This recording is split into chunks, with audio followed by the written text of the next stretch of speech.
to Egypt. Exodus chapter 3. Exodus chapter 3. From chapter 3, you will read, and as you read from chapter 3 about the calling of Moses, then from verse 10, you will also see his commission. God gave him his commission by sending him.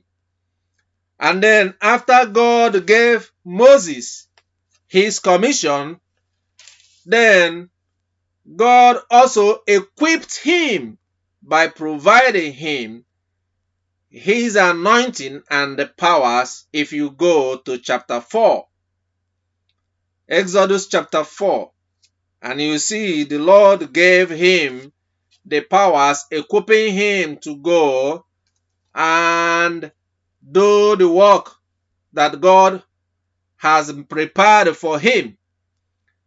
Then God sent people to him and brought people to him because of his weakness, because God knows everybody is different. He's a stammerer, cannot make a comprehensive speech.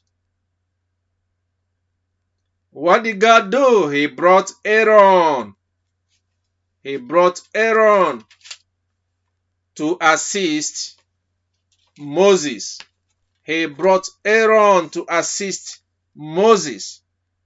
So when we had the message of what the Lord has said, and in fact, it wasn't until after the message was delivered that I received additional message and additional insight, because I was troubled by the word that I received.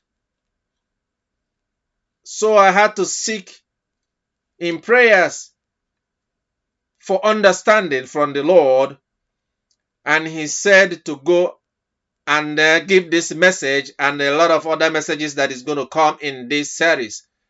So the focus is not about Francis right now. There will be more gaps and more false messages to come from him, as was in that message that was given. But what do you learn instead of focusing on him to focus on yourself, your church, as a general overseer? What do you learn from that message? As a priest or as a bishop or as a pastor, what did you learn from the word of the Lord?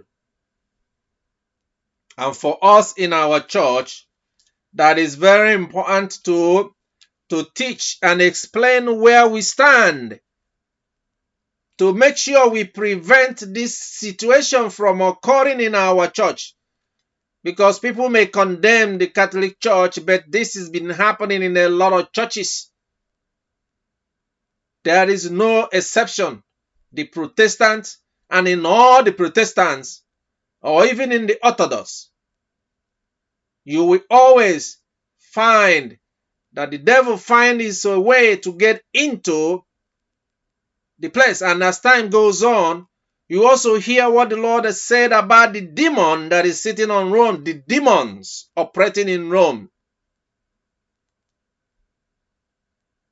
But I knew from the first time the news broke, what the Lord told me, which is why I didn't read the actual message that was written, is that is a message that is planted by the devil, as he planted the message to Eve in the Garden of Eden, in order to bring corruption into the world. Because if you notice and go in the book of Genesis, in chapter 3, you will see that the serpent planted a word in the ears of the woman Eve, and from there his mind took on a completely disobedient decisions and thoughts and actions. So when you read a message like that, You pray that you are not led to sin, for the intention was to lead people to sin, just as Satan led Eve to sin, and from there her husband was corrupted, and from there the sin entered the world. And that is why once I had the news and know what is in the document and what the purpose, the intent, the actus reus and mens rea in that document, that legal document that was meant to enslave humanity and Christians all over the world, I did not read that. I thank God, my Father, for his gift to be able to see something or hear something or perceive something and able to see the end of it, to see the beginning and the end of it, the origin and all the makings and the workings and the ability and whatever that is actually a gift to me. Even if I might look at a video or a movie or something, and people will be looking at what their physical senses perceive, but I'm able to see to the end of it, the spiritual nature and the extent of the workings and what it is. So that is the reason why I did not read it, so that I don't have to.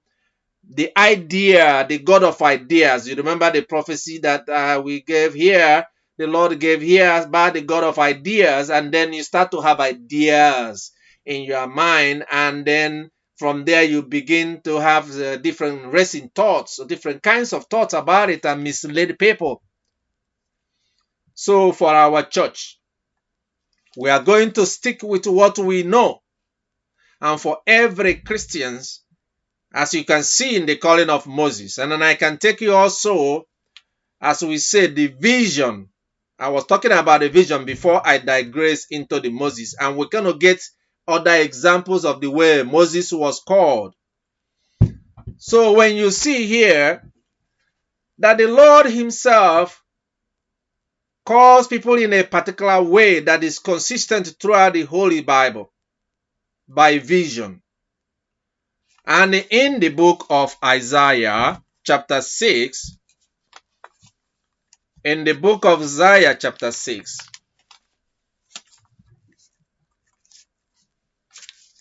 in the book of Isaiah chapter 6, from verse 1, and he says, in the year of King Uzziah's death,